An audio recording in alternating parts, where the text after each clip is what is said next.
रोज़ रात mummy papa की आवाज़ से मेरी नींद खुल जाती थी। जब मैं छुपकर देखती तो पापा एक गर्म पानी का बर्तन कमरे में ले जाते और बाद में पापा मम्मी के पैरों में बैठकर माफ़ी मांगते। मुझे बहुत हैरानी होती कि पापा रोज़ ऐसा क्यों करते हैं, क्योंकि मम्मी रोज़ दिन में मुझे यही कहती कि तुम अपने पापा के सामने मत जाया करो। मेरे पापा हमेशा पूजा पाठ करते थे और वो मेरे सगे पापा थे। फिर मम्मी मुझे उनके सामने जाने से क्यों रोकती थी। एक दिन मैं छुप कर उनके कमरे में बैठ गई। उस समय मेरे पैरों तले ज़मीन खिसक गई जब मैंने देखा कि पापा तो मम्मी, मेरा नाम साक्षी है। मैं 18 साल की हूँ और मैं अपने माता पिता की इकलौती संतान हूँ। पापा दूसरे शहर में गवर्नमेंट जॉब करते थे और अधिकतर बाहर ही रहते थे। कभी कभार वे घर के चक्कर भी मार दिया करते थे। मैं और मेरी मम्मी हम दोनों अकेले ही रहा करते थे। हमें कोई रिश्तेदार भी नहीं था और मैं अपने मम्मी पापा की इकलौती संतान थी। जब तक मैं छोटी थी मुझे कभी अकेलापन महसूस नहीं हुआ, लेकिन जब मैं बड़ी हुई, स्कूल जाने लगी तो मुझे अकेलापन महसूस होने लगा। छोटा भाई या बहन होती तो कितना अच्छा होता। उनके साथ मैं खेलती और मेरा समय भी उनके साथ मज़े से बीत जाता। लेकिन मेरी माँ मुझसे कहती कि तुम अपने खिलौने के साथ खेलो, अब तुम्हारी बहन या भाई इस दुनिया में नहीं आ सकते। पापा कुछ दिन रहकर चले जाते थे, जिस वजह से मुझे पापा से इतना अपनापन महसूस नहीं होता था। जब मैं अपनी सहेली के घर खेलने जाती थी तो वो बहुत खुश होती, उसके साथ खिलौने और गिफ्ट्स देखती जो उसके पापा उसके लिए लेकर आते थे। मेरे पापा को तो शायद कभी लगता है भी नहीं होगा कि अपनी बेटी के लिए कुछ खिलौने ले आओ। एक दिन जब पापा घर आए तो मैं ही उनसे खिलौने की जिद करने लगी, लेकिन पापा के जाने के बाद मम्मी ने मुझे बहुत डांटा और कहने लगी कि आज के बाद तुम पापा से कभी कुछ नहीं मांगोगी। तुम्हें जो चाहिए मुझसे कहो, मैं तुम्हें सब कुछ ला कर दूँगी। जैसे जैसे मैं बड़ी होती गई मुझे लगने लगा मम्मी पापा में अपनापन जैसा कुछ नहीं था। वो दोनों एक दूसरे से सिर्फ काम के मतलब से ही बात करते थे। जो छोटी छोटी नोक झोंक एक पति पत्नी में होती है और उसी नोक झोंक से पति पत्नी का प्यार निर्माण होता है, वैसा कुछ भी मेरे मम्मी पापा में नहीं था। मेरी माँ ही उनसे दूर रहती थी। पापा का स्वभाव तो बहुत अच्छा था। मैंने कभी किसी रिश्तेदार को हमारे यहाँ आते नहीं देखा था। क्या पता कोई रिश्तेदार है भी या नहीं, या फिर इन दोनों ने ही इस सब रिश्ते तोड़ दिए हैं। मेरी समझ नहीं आता कि क्यों दोनों एक दूसरों से नाराज़ रहते हैं। जितने दिन पापा घर पर रहते थे मम्मी मुझे कुछ न कुछ लाने भेज देती थी या फिर बगल वाली आंटी के यहाँ दिन भर के लिए खेलने भेज देती थी। मम्मी और मैं एक कमरे में सोते और पापा दूसरे कमरे में, और इस तरह मैं मम्मी से कुछ पूछती तो कोई जवाब नहीं देती थी। मेरे पापा बहुत अच्छे थे, हर बार मेरी तरफ एक मुस्कान के साथ ही देखते। जब मैंने उनसे खिलौने मांगे तो अगली बार लाऊंगा ऐसा कहकर वो बहुत सारे खिलौने लेकर आए। मैं जब उन खिलौनों से खेलती रहती थी तो मम्मी ने इशारों में मुझे खेलने से मना कर दिया। यह सब बीतता जा रहा था। अब मैं 18 साल की हो गई थी और पापा भी रिटायर हो गए थे, इसलिए वे अब हमेशा के लिए हमारे साथ रहने आ गए थे। अब मम्मी पापा एक ही कमरे में रहने लगे थे। जब मैंने ये बात अपनी सहेली को बताई तो कहने लगी शायद वो तुम्हारे सगे पापा ना हो, इसलिए तुम्हारी माँ तुम्हें उनके पास जाने से मना करती हो। अब मुझे भी यही लगने लगा था कि वो मेरे सौतेले पिता हो, जिस वजह से मम्मी मुझे उनके पास जाने से रोक सकती है। पर एक बात ये भी लगती थी कि उन दोनों में पति पत्नी जैसा रिश्ता लगता ही नहीं था और ना ही कभी किसी रिश्तेदार को हमारे यहाँ आते देखा था।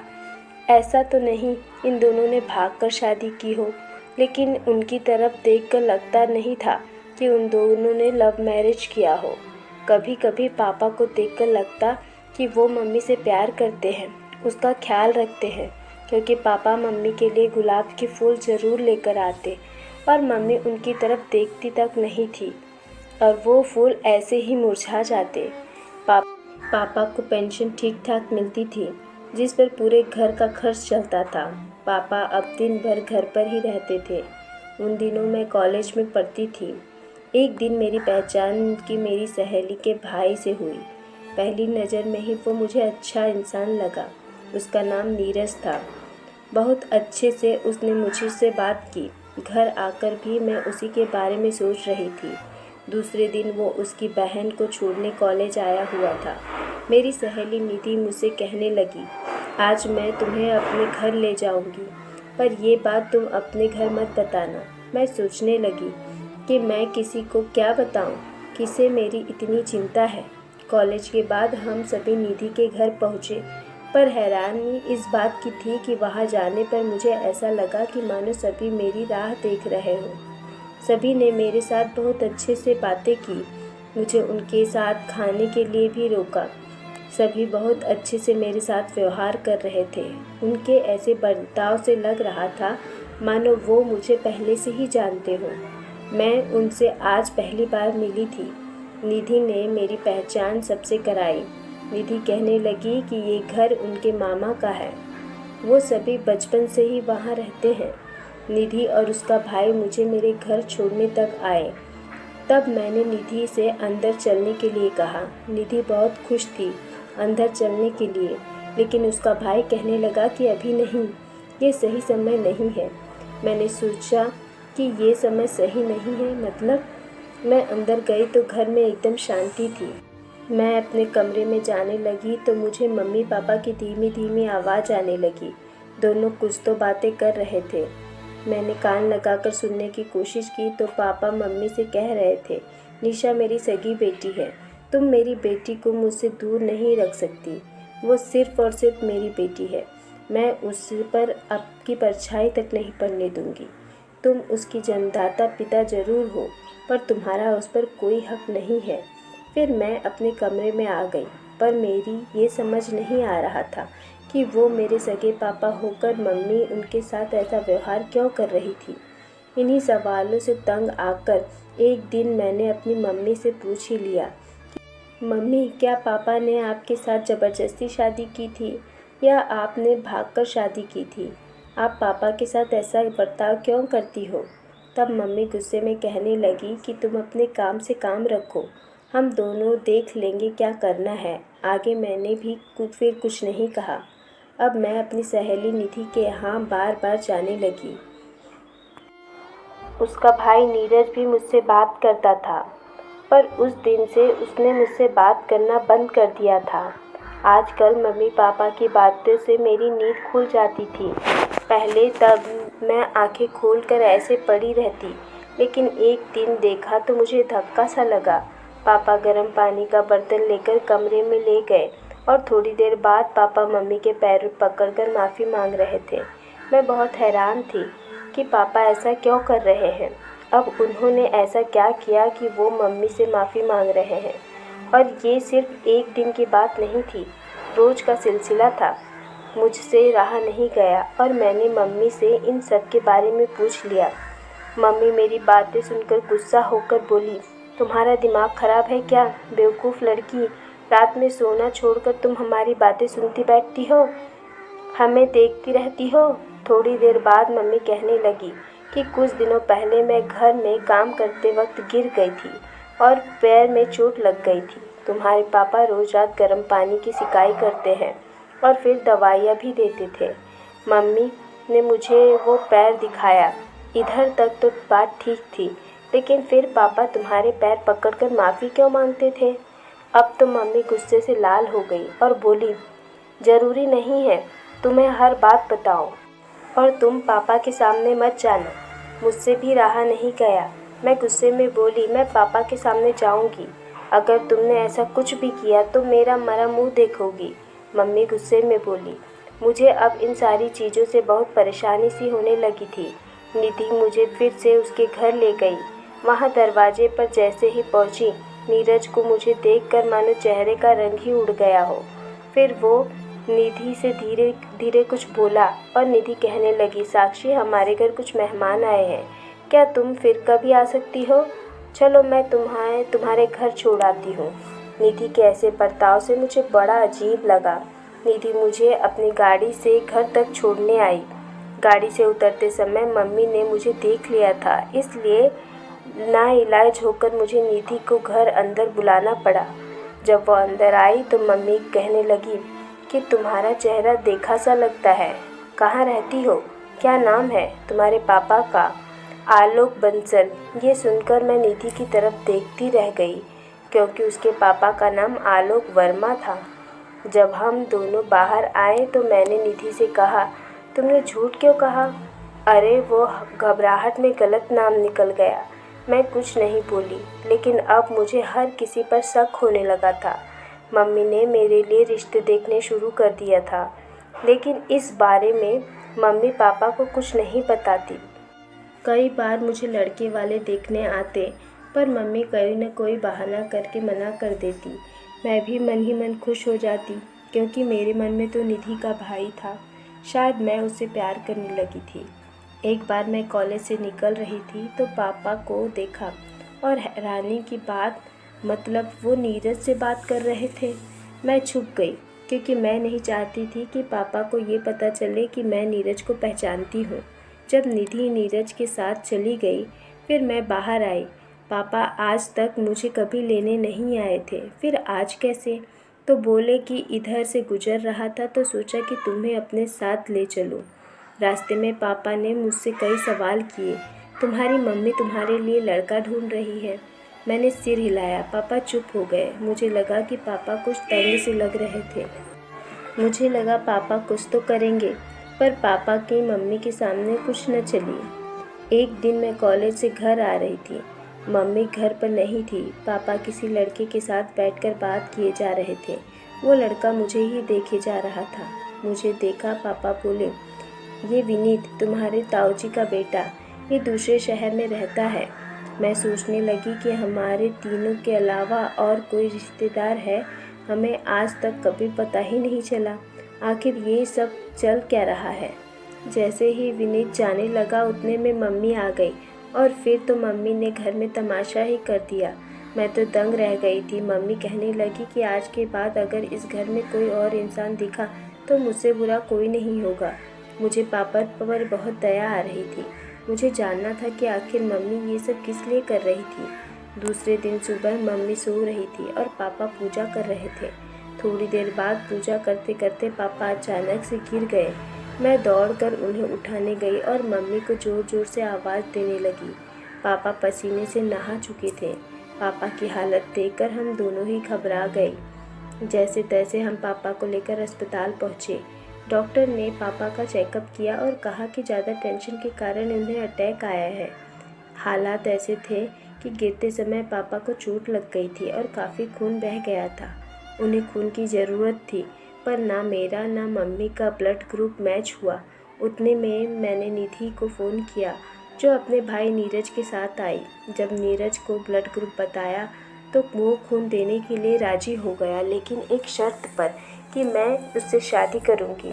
किसी को भी, यहाँ तक कि मम्मी को भी इस शादी के बारे में नहीं बताऊंगी, और ये भी नहीं बताऊंगी कि नीरज ने पापा को ब्लड दिया है। क्या ये सही समय था ऐसी शर्त रखने का? क्यों वो इस समय ये सब कर रहा था?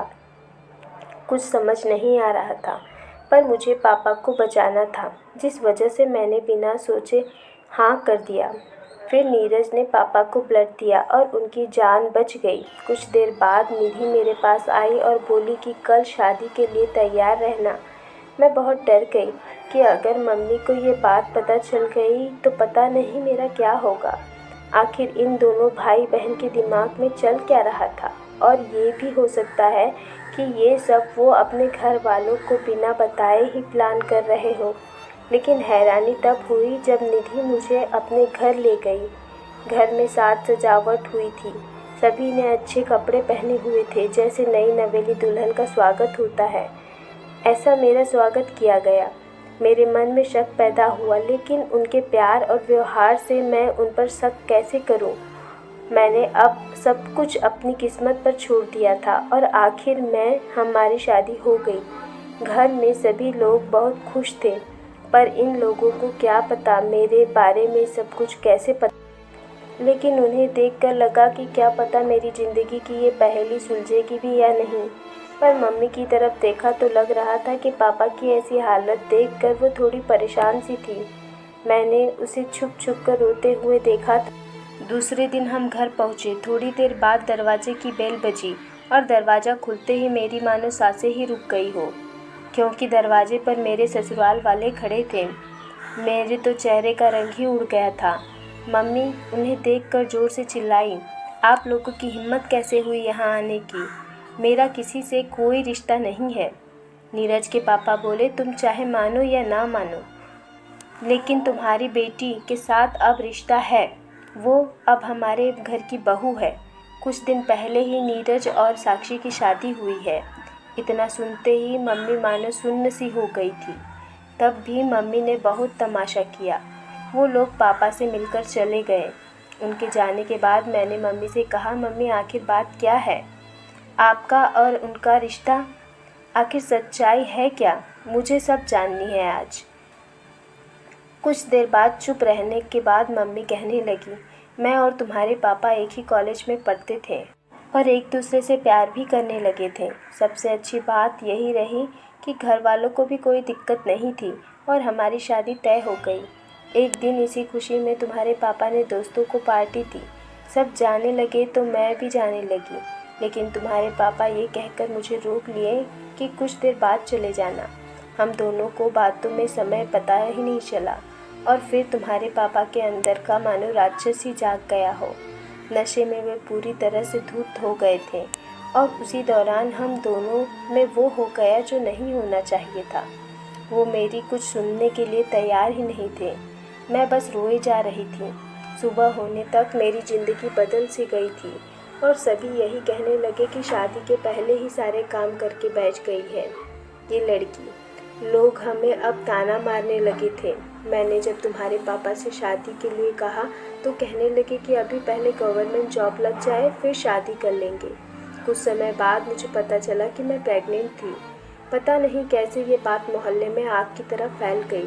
तुम्हारे पापा के घर वाले तुरंत शादी के लिए राजी हो गए, लेकिन मेरे अंदर तुम्हारे पापा के लिए अब नफरत पैदा हो गई थी। लोगों के ताने सुन सुनकर मेरा दिल पत्थर बन गया था। तुम्हारे जन्म के बाद हमारी शादी हुई, लेकिन जब विदाई हुई तो मेरे माता पिता कहने लगे कि अब तुम्हारा और हमारा कोई रिश्ता नहीं है। पर फिर मैं अकेली ही ये सब कुछ क्यों सहन करूं? मैंने तुम्हारे पापा से कहा कि तुम भी अपने घर वालों से कोई रिश्ता नहीं रखोगे। मैं अकेली ही क्यों सब कुछ सहन करूं? तुम्हारे पापा को मैं उस तकलीफ़ में देखना चाहती थी जिससे मैं गुजर रही थी। बीते 18 सालों से वो मुझसे माफ़ी मांग रहे हैं। और नीरज, बाकी सब जो तुम्हारे ससुराल वाले हैं, ये सब तुम्हारे पापा के दूर के रिश्तेदार हैं। तुम्हारे दादाजी ने निधि और नीरज को कहा था तुमसे दोस्ती करने के लिए, ताकि वो हमारे करीब आ सकें। लेकिन उस दिन अस्पताल में उनकी ऐसी हालत देखकर मेरी रूह कांप गई। अगर उन्हें कुछ होता तो मेरा और तुम्हारा क्या होता? और मम्मी रोने लगी। अब मेरी बारी थी ये सब ठीक करने की। मैंने मम्मी को समझाकर मम्मी पापा को एक किया और फिर मम्मी को लेकर उनके ससुराल पहुंची। सभी ने हमें दिल से अपनाया। मम्मी के घर वाले भी अब थोड़ा नरम रुख अपनाने लगे थे। आज मम्मी पापा एक साथ खुश हैं और मैं अपनी गृहस्थी में खुश हूँ। फ्रेंड्स, अगर स्टोरी अच्छी लगी तो